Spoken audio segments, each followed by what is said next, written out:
Hey everyone, so today I'm going to be showing you how to make a chunky knit blanket with hearts. Now this is actually the very first one of these that I've made, so if you see any flaws or anything I should do differently, please leave them down in the comments. Now right here all I'm doing is just tying a slip knot. This is just going to get you started on your beginning chain. I used a 3-finger size loop for the first loop. And then the rest of this first starting chain is going to also be 3-finger loop chains. For this size blanket, I used about 18 loops all the way down for the starting chain. And I don't really like to go by loops because the loops are either going to stretch or shrink as you go along. So I really like to go by measurements. So this blanket, I believe, is a 24 by 34. Just use a tape measure as you go along, and you can just decide how long or wide or whatever measurement you like with the tape measure. I'm going to speed up this first step because it's basically just a lot of pulling the yarn through the next loop. So it's pretty boring. So we're going to move on to step 2.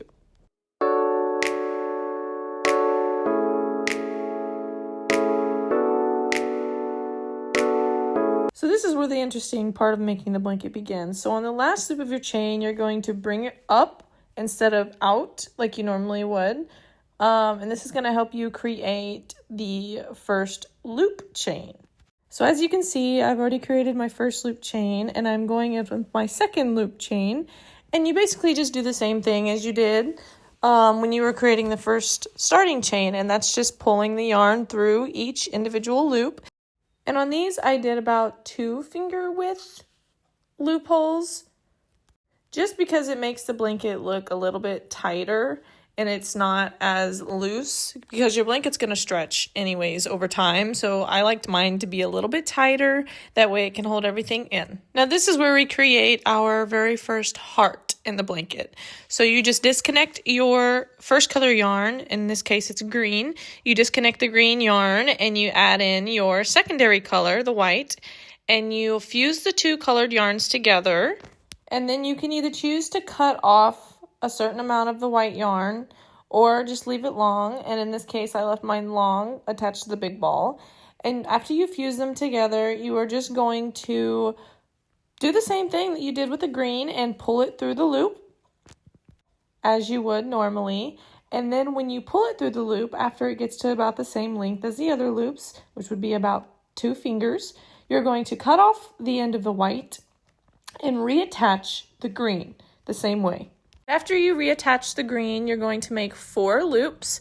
And on that 5th loop, you're going to repeat the same process and cut the green, reattach the white, make your white loop, and then reattach the green.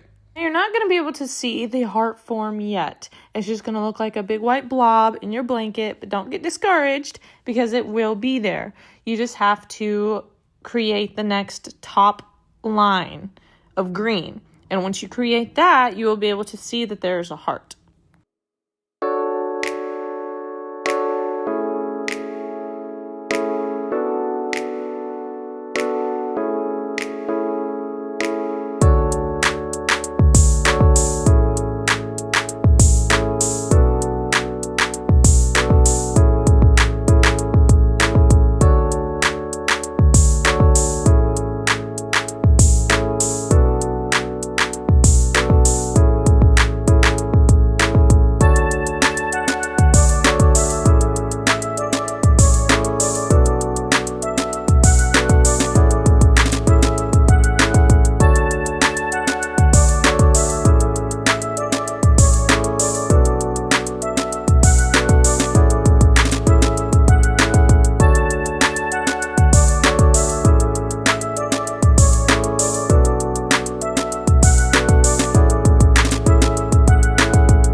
So as you can see, I went ahead and made 3 rows of green above the hearts. And I'm getting ready to start on the 4th row again, which would mean we need to add more hearts. And I'm just going to skip this ahead a little bit to when I get about halfway done with the blanket.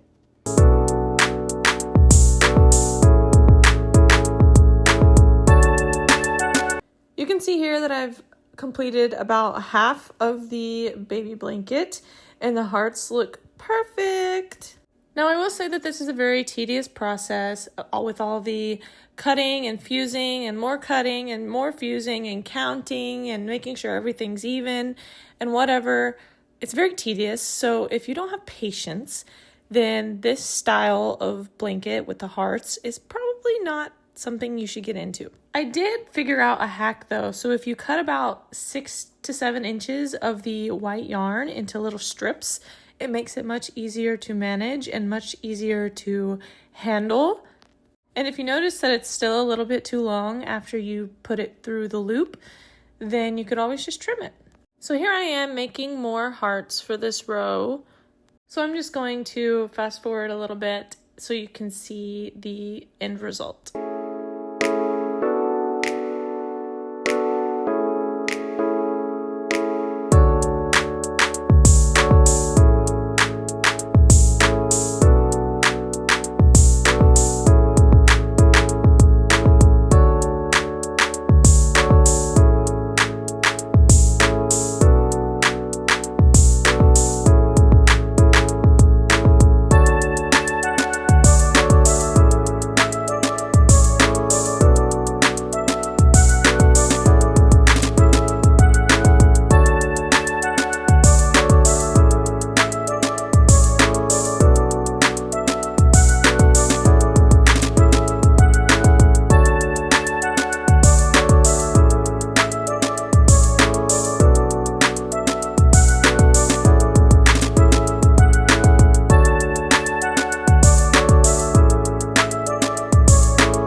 Now this is the part of the process that gets a little confusing for some people. I know it was confusing for me when I first started, but this is creating the end border to your blanket. And what you're going to do is you're going to take 2 loops and you're going to pull the yarn, the working yarn, through the 2 loops, and you're going to end up with 1 loop that the working yarn created.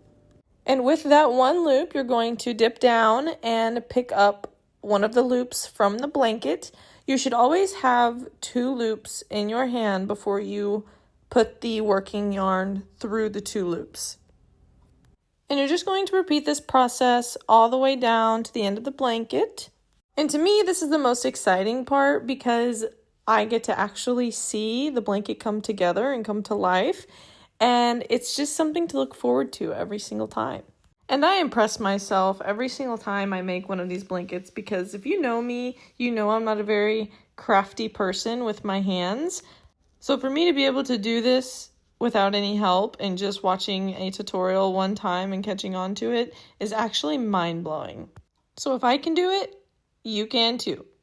And like I mentioned in the beginning of the video, if you are a pro at this, or you're better than me and you can see that I'm doing something wrong, or you have any tips or any different type of style of the chunky knit blanket, like the patterns or whatever, please comment and let me know because I really want to expand this and grow this into a business. And if you have any tips and tricks, let me know.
This is where we come to the end of the blanket, and this is where you tie it all together. And when you get to your last loop, you're going to pull it up a little bit so it's bigger than the rest, and you're going to pull your working yarn entirely through that loop. You shouldn't have a lot of working yarn left, so what you do have, you're going to completely pull it through that loop, and it's going to create a little knot.